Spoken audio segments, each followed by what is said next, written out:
Okay, so we talked about last time if you have plain polarized light. So you have a polarizer and you have a light source. And light goes through it. This becomes plain polarized. So the light is only oscillating, the electromagnetic field is only oscillating in one direction. Or I should say the electric field is only oscillating in one direction. And so you have this thing going like this. And then you put a sample in it. Sample. And if it's chiral, and you have one of the enantiomers in the solution, then what happens is this thing, as it's going through, begins to rotate. That's my rotation. And then it comes out like this. And you use a second polarizer. So if this one is going this way, you use a second polarizer to get it turned this way. And then you block the light until it's black. And the angle between these lines and those lines, that tells you the optical rotation. And it can be plus or minus, and that's unrelated to whether or not it's R or S. Right? It's just plus or minus. And like I said, they've calculated, like what the my understanding is they've calculated optical rotation for a few things, but it's a pretty difficult calculation. It involves all the interactions of the electromagnetic waves with the orbitals of the compound and all that stuff. Anyways, it's a difficult calculation, is my understanding. Most of the time we just measure it. Okay, so the rotations can either be plus.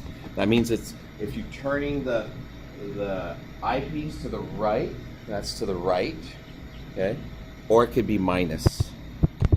And the deal is, if the R enantiomer, let's say, is plus 30 degrees, then the S would be minus 30. It's exactly the same in the opposite direction, okay? So, let's say you have a mixture, okay? Well, actually, you know what? Let me add a page, because I'm going to add a page and set up a couple of things. So let me add one. I need a little more space here. So let's say we have the R, and we'll just say it's plus for fun, 30 degrees. So what does that mean the S will be? Minus 30, just by, right, S will be negative and it'll be minus 30. So let's say I have 0% of this, of the R, and 100% of the S.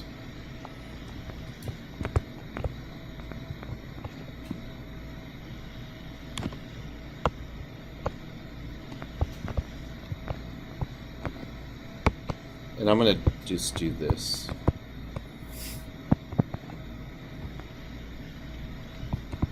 And that's this observed specific rotation, not just the observed specific rotation. What's the observed specific rotation that solution going to be?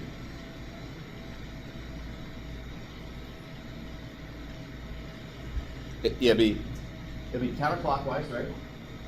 And it'll be 30 degrees, just because there's no R present in the solution, so it'll be minus 30. So now I'm going to try something else. Let's make it the other way, just to be clear on this. It's 100% of this, 0% of this. Then what is it going to be? Well, it'll just be plus 30, because that's the only thing that's in there. What if it's 50% and 50%? It'll be 0, right? Yeah. So so what she said was correct. This solution, right, is 30 when it's pure, but when it's half, it's only 15. So it'll be 15 in the plus direction, 15 in the minus direction. They cancel out, and the observed rotation will be 0. Okay, so this is known as a racemic mixture.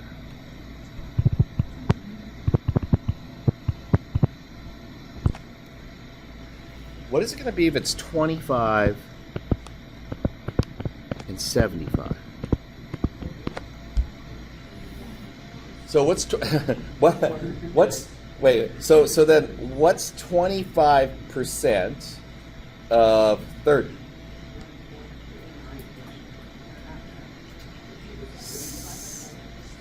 What's 7? Okay, bring your calculator. 7.5. So this is going to be plus 7.5.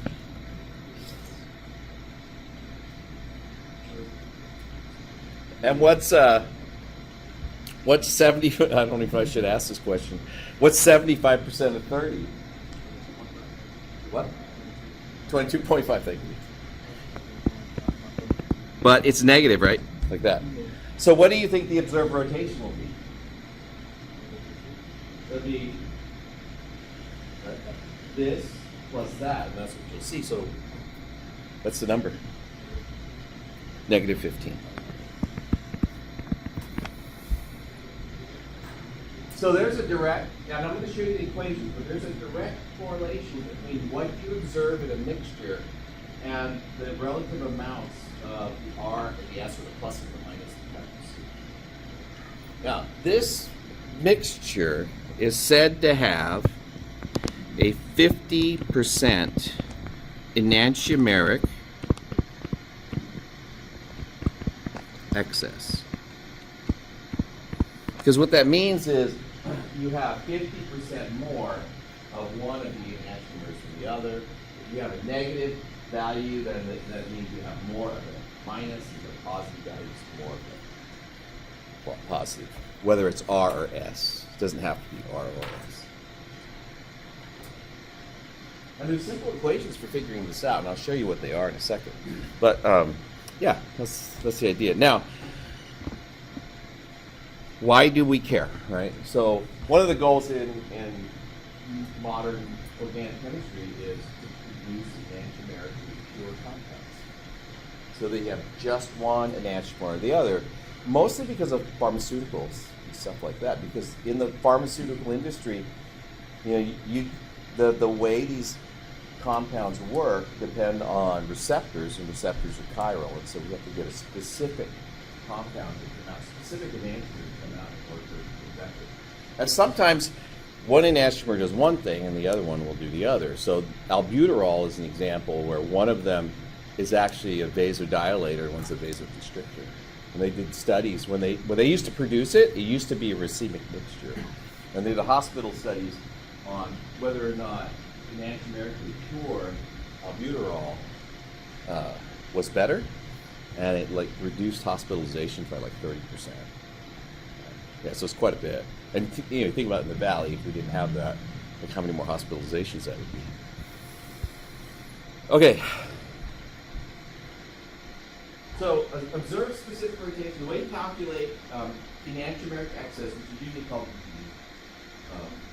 is take the observed specific rotation divided by the specific rotation of the pure substance and multiply by 100. So for example, this problem says if a solution contains a pair of enantiomers at 50-50 concentration, the solution is racemic. It doesn't mean the light's not rotating, it's rotating as much as the electron, right? What if the enantiomer, the plus enantiomer, had a 30-degree rotation and the mixture had 60% of the plus and 40% of the minus, so you get 20% excess. Then, if that was the case, just like we did for the 25-75 range, you can calculate what the observed rotation is. So your observed rotation would be plus 60 degrees. On the other hand, if you wanted to calculate the enantiomeric excess from this, going backwards this way is really painful, but you can work out the math. The way the math works out is you take this number, the 6%, and you divide it by the 30.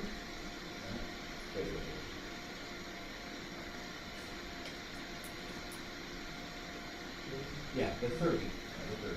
And you multiply by 100, you get the 20%.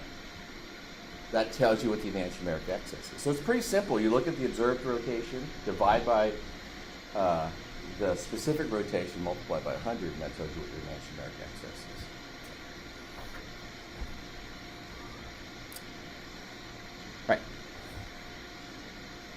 Yeah, I gotta fix that sentence. It's just like all crazy. It's like I forgot how to make a clause or something. Okay, this is what happens when you try to cram everything into a small space. Sample 2 bromobutane has an observed specific rotation of plus 9.2 degrees. Calculate the percentage of each enantiomer. The S2 bromobutane has a specific rotation of plus 22. So if you want to calculate the enantiomeric excess, what you're going to do is you're going to take, right, 9.2, the observed rotation, divide by the specific rotation, that's this times 140%. So what does that tell you? There's 40% more, right? So how do you get 40% more? This is that kind of math that you like, I know the answer to this, but for some reason it always like boggles me when I look at it. Like, I'm not sure. Well, what's half of 40? 20, right? So 50-50 is even. Does that make sense? 50-50 would be even. So it's going to be 20 above and 20 below 50. That's the way I think about it in my head. 30 and 10. Oh, yeah, but it has to add up to 100%.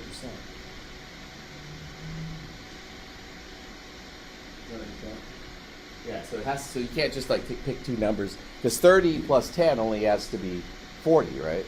So it has to add up to be 100. So the way I think of it is, in this case, let's see, the plus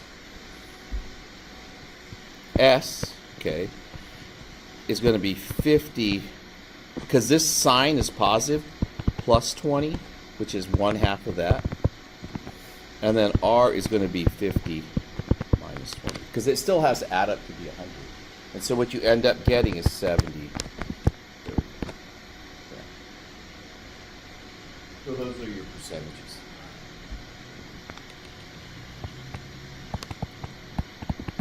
Okay, so that was my own crazy way of saying it. So if it didn't make sense, I totally get it, because that's my own crazy way of saying it. So you can ask me like to do it.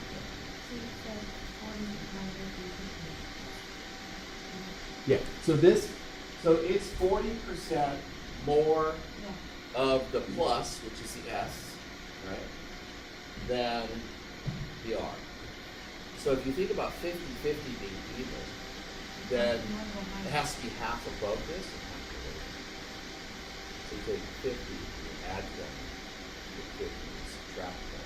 That gives you the spread of 40, and it still will add up to the 100. So if the enantiomeric excess, the EE was, let's say, 15, right? Just a different example.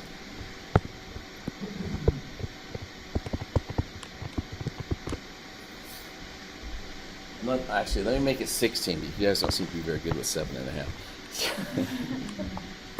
16, right? That means it has to be 8 above and 8 below, right?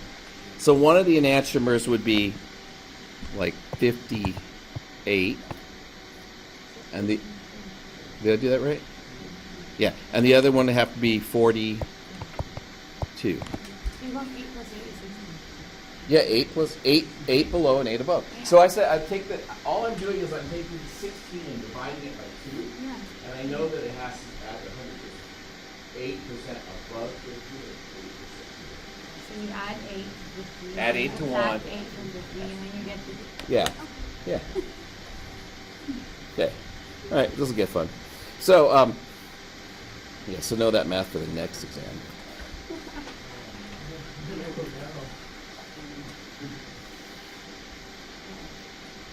Now, I could be mean and just give you numbers that you should be able to do in your head. Oh. My brother does that. He keeps his stats at present stage for his site, and he makes them do like standard deviations on paper by hand, and he uses just numbers, that you, like simple numbers like 1, 2, or 3, 4, 5, and they should be able to show the math and get the answer. Okay. Yeah, so you notice 3-chloro-2-butanol has 2 stereochemicals. and the number of asymmetric centers, right, you can calculate, with that number, you can calculate the possible number of stereoisomers just by going 2 to the n. Because if there's 2 stereoisomers here, right, and 2 stereoisomers here, if you have this in one position, this could be, let's say this was R, this could be RS, this could be S, this could be RS. Each one of those are multiples of each other. So thinking about it in a Fisher diagram, a little bit easier, there's this compound where I've drawn the OH to the right and the Cl to the right, and then there's its mirror image. Okay. And then I take the compound, this compound, and I just switch one of the centers. And I take this mirror image. And those are the 4 different enantiomers that you can have if you have 2 stereocenters. Or 4 different stereoisomers that you can have if there's 2 stereocenters. And here's the thing, this is a pair of enantiomers and this is a pair. So they come out as pairs of enantiomers. Now, if the groups are both on the same side, we call this the erythro, again if on opposite sides of the video. That actually goes back to like 1800s when Fisher was determining what the structures of the sugars were, and for erythros, the OH groups are on the same side because they are the OH on the opposite side of the structure. So it comes, that's where the erythro really comes from. It's an old terminology. What's that? Oh yeah, so erythromycin, I don't know, might have something like that in it too. I'm looking at it. Yeah, the erythro. So here's the thing. If I ask you, you know, draw the stereoisomers, right, and identify the enantiomers, it's easy because you're going to go like, well, the variant of this is the variant of that one, the variant of that one. But there's also something called a diastereomer. I don't see it on here, but I think it's right. Did I write diastereomer? New slide?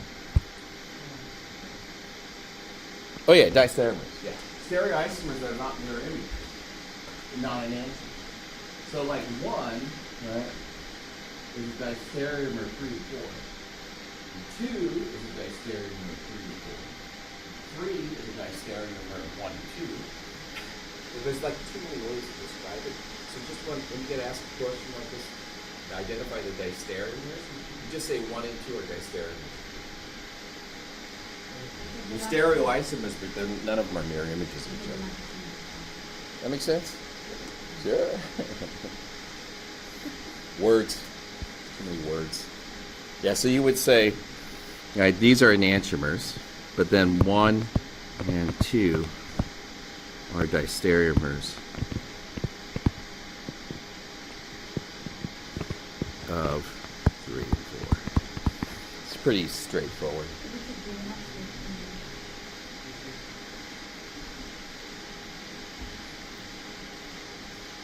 And that simply means, right, they're not mirror images of each other.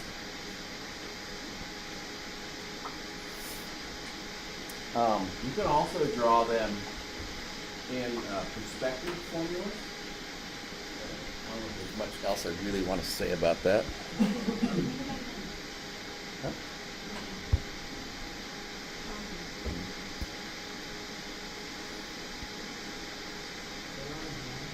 Huh? On your first test? Some drawing. But not like this, usually not the stereoisomers start effective. I might draw a perspective diagram now. I don't care if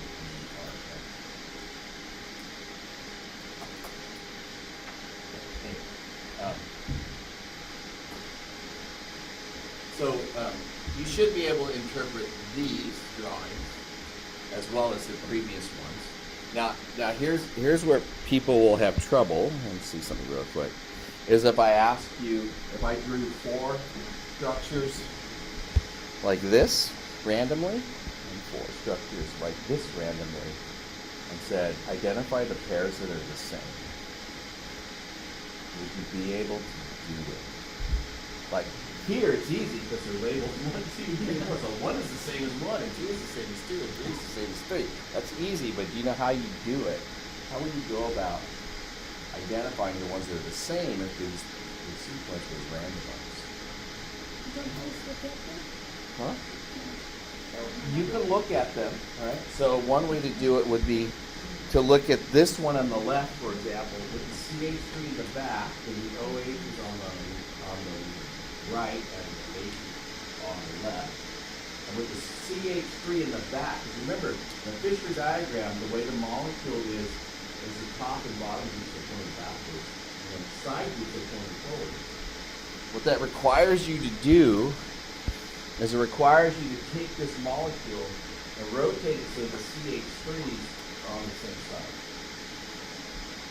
So visually you have to do that in your head, or draw it on paper by just swapping, putting this one down here, and then the H goes here, and the CL goes here, and then looking at the relative positions of the OH and the CL. Okay. So some people will just do that. It's easier to visualize for them than it is to do what I'm about to tell you to do. The other way is to determine whether or not this is RS and this is RS. And when you look at the assignments of the R and the S in the molecule below, you see if the assignments of R and S are the same. Okay. So you can look at this one here and see, like, okay, the H is in the front, right? So which one's number 1? 4 is always the hydrogen. Right? Which one's number 1? Cl. And 2?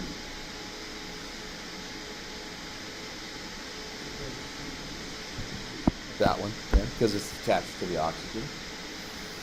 And so this is 3. And so this is going like this. Okay, but the hydrogen in the front. So this looks like it's S, but it's actually R because you've got to flip it around. Here's the bar.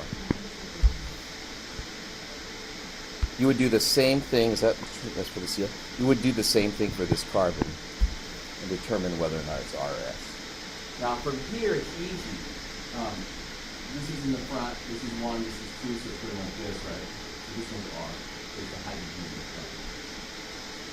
Once you get this assignment, that one's R. That means this one's S because you just switch the 2 groups. You don't have to redo it. You can just see the mirror images instead of not. So this is R, that's S. So just saying that this way is much easier to analyze in terms of R's and S's and knowing the configurations, because you only have to do it once for each center, and the others you just do by reference. So that's R, that one's R, then you have to do the same thing here. So this is 1, this is 2, this is 3, that's 4. It's going like this, so what direction is that? S, and the hydrogen is in the back, so this one's R and S, right? Oh, sorry, what's wrong? And then I have to do the same thing with that one.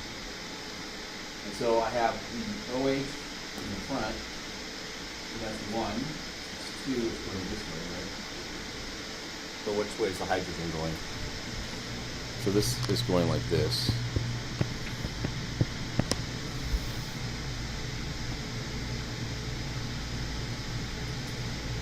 So what is it? I'm looking at it in 3 dimensions. I'm looking at it, twisting it in my hand. It's S because the hydrogen's in the front. Yeah. So R for chlorine, S for the OH. R and S. Right, so let's say. So the way they're drawn on the paper, right, they're in order 1, 2, 3, 4, right? That's what you have to do to do this side. The air conditioning still going on?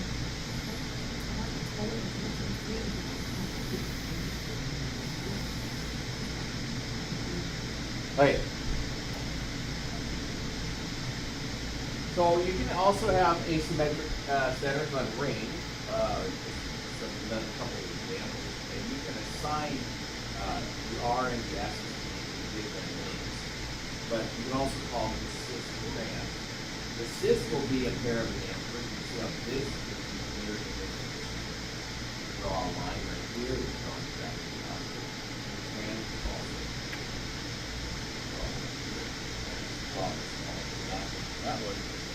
So we have a pair of enantiomers, cis and trans, for each.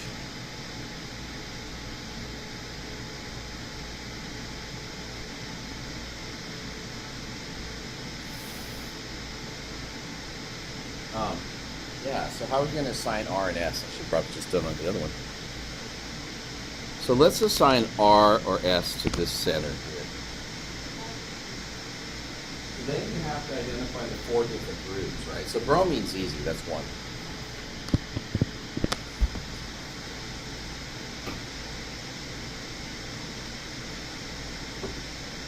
They're showing the 4. No, this set, right?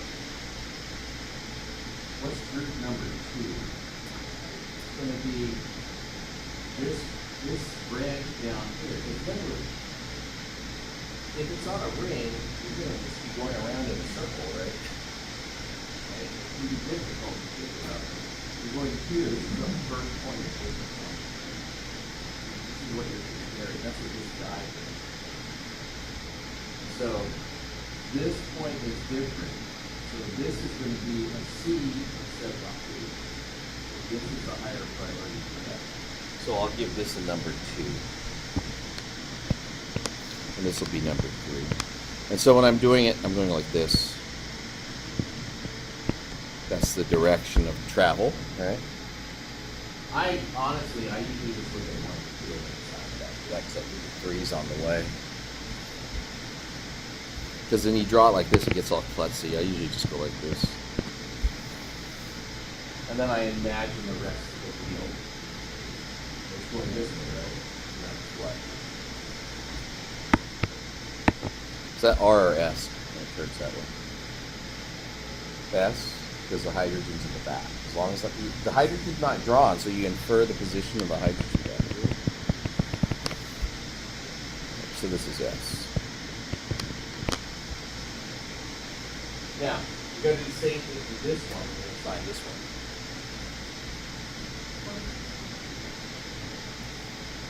Yeah, one's on the BR.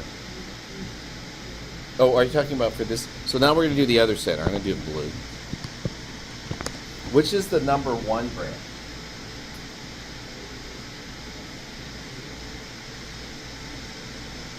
There's one towards the front. Because here, this is a carbon and this cancer with the hydrogen. These are both properties. So the first point is different. So number 1 will be here. And then number 2 will be over here.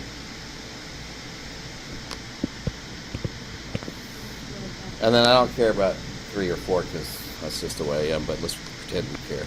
So this is 3. And then 4 is back here. So which way is it rotating? Before I draw it. Yeah, this is clockwise. And the hydrogen's in the back, right? So this becomes R. Huh? We'll do for naming. Like giving it an actual name. Cis. Well, see, like cis and trans, these are both cis, but there's an enantiomers with each other, so they're not the same. So check this out. So what I've got here is the bromine is S, right? But I drew it here as a mirror image. So this one has to be R. So you do the assignment on the first one. You don't have to really do the assignments on the second one. It's going to be opposite. And then for the CH3, it'll be S. Like that.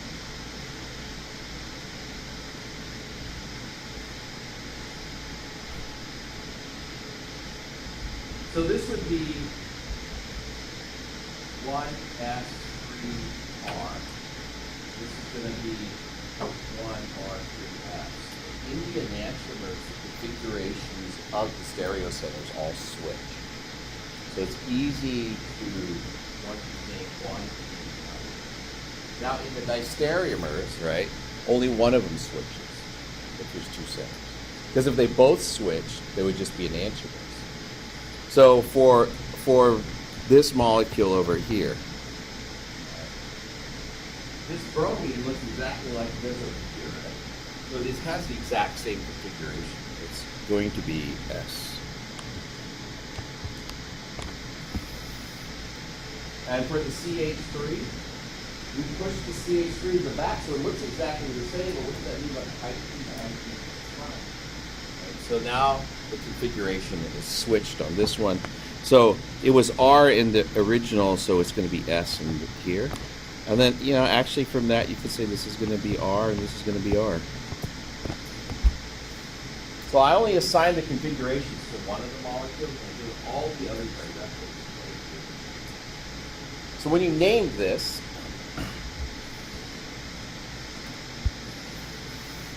this one for example, the base name of it's the same. It's 1-bromo, 3-methyl, cyclohexane.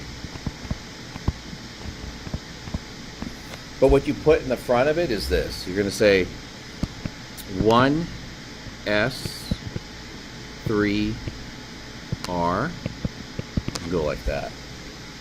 And what's all it's going to change is this S or the R in all the other ways. So for this one, it'll be 1R3S. For the one with asterisk over it, it'll be 1S3S. The last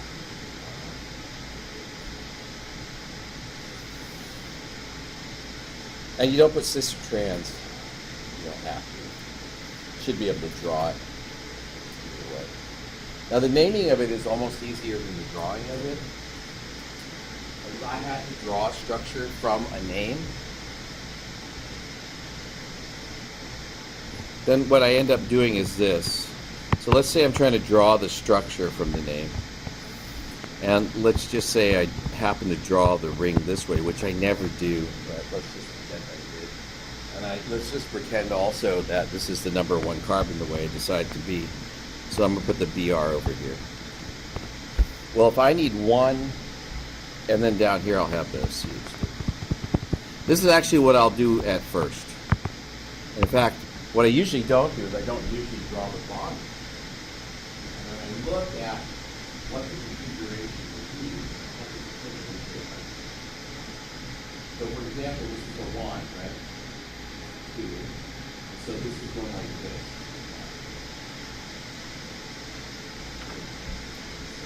So the way it is like, just like I did it up here, like this way. So that looks like it's S, but it's not. Even though I haven't drawn a wedge or a hatch, that means the bromine has to be in the front. The hydrogen has to be with that. So what you do when you draw the structure is you lay out the groundwork for the structure. I would draw it. And then I look to see which way the groups are laid out. It's like which way this bond is active. If the way I've drawn it is going the way I want in the name, I do that. It's not. So you just have to keep that in mind as you're drawing this. Same thing goes with this other one. I would be looking at the CH3. One, 2, so still looking R. So this one is looking R. And if I'm looking in the name, I want 3 to be R, so then I think I can do that. But if it would have been S, like if I was drawing, trying to draw this one and it was S, then what I would end up doing is I would have doing like I did, with the hydrogen in the front and the group in the back attached. Okay? But yeah, I interpret the structure, the passing away, the bond drawing, after I've looked to see how everything's laid out. If you have a pencil, then you just draw a tentative single bond, and then you count it out, and then you change it.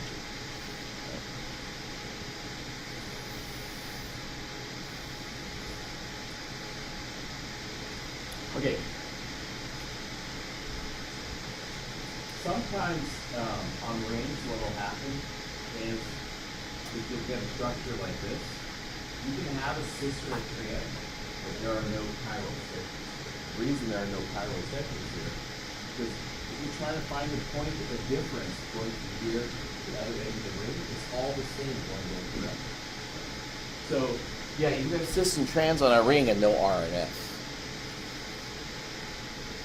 This always happens, or most with two groups, it always happens when you have this line where everything sits on the same. We actually call this a plane of symmetry.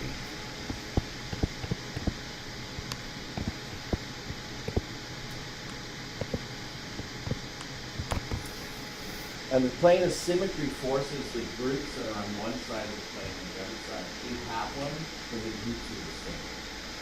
And so you can't have an R and S because you can't assign a priority to it. It also means, like in terms of optical activity, these are optically inactive. Okay.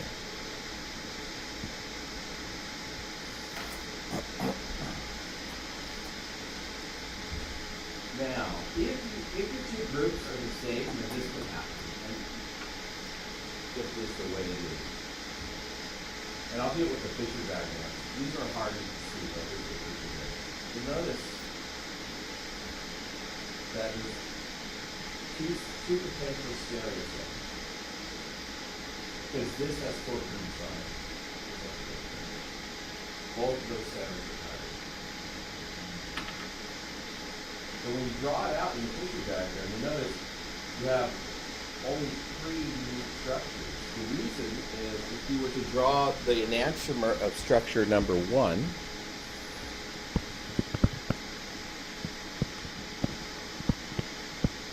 its enantiomer would have Br on the left, H is here,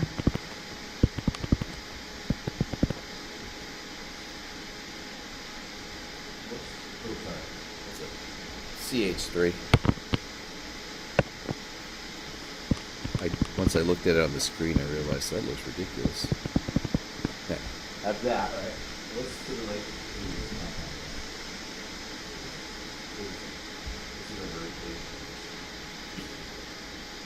compound? So you can have a compound which is the mirror image of itself, right? So it's not different. The reason this happens is this molecule has a plane of symmetry in the middle of it. And that plane of symmetry makes the top half and the bottom half exactly the same. So then you can rotate it like this. So once you take the mirror image of it, it comes out to be the same molecule. This is known as a meso compound. I always think of the word meso, like meso, because that's what most people want to say. I always remember Mesoamerica is not the middle of the Americas, but north, south.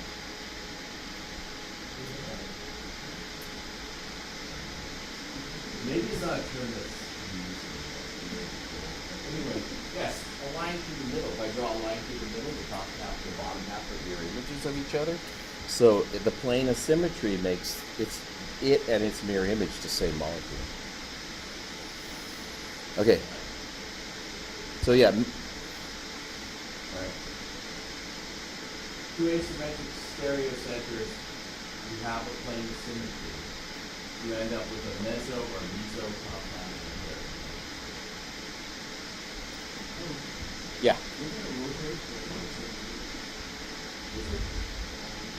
Right. If I rotate this one this way, right, what is the PR? This one would end up here, right? And it doesn't ever come back. Take it through that one, like rotate it, and the way you move, so flip it over like that, and ends up with this molecule. So yeah, these two are truly anti-mirror. They're not the same. This one, when you rotate it, the BRs, like you take the mirror image and you rotate it, it's exactly the same. Well, by definition, potentially makes it an anti-mirror. This one, when you take the mirror image of it, you just end up with the same molecule. So this is a meso compound, and there's nothing you can do to this molecule on the right terms of this pure rotation. All right. Build it. You'll see.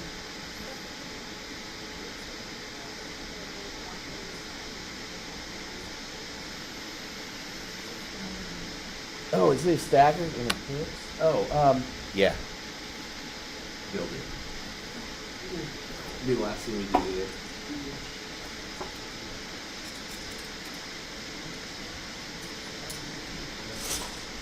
I'm not going to put the hydrogens or anything on it. I'll show you.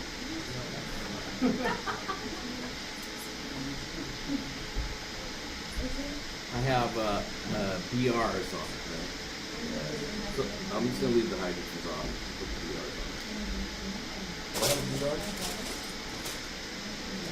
Okay, oh, I got 2 BRs. Burr. Okay, ready? All right, where's the BR on this side?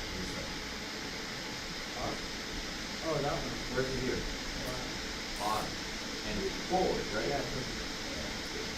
Where's the BR on this one? It's on top row, right? Back. Back. Now look at this one. Which way's the BR? Like that, forward, right? Where's the other one? Forward.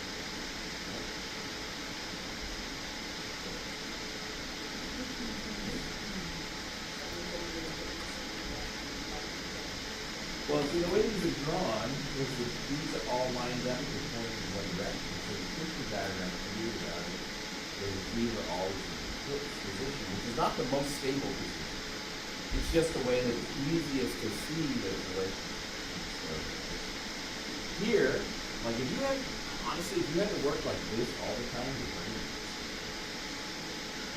You'd be like, okay, there's a bromine here and a bromine there. You can see how, looking at that, it's a little bit harder to look at that than it is this line rating up together. And then you can see, like, there's mirror image, which is this. Exactly.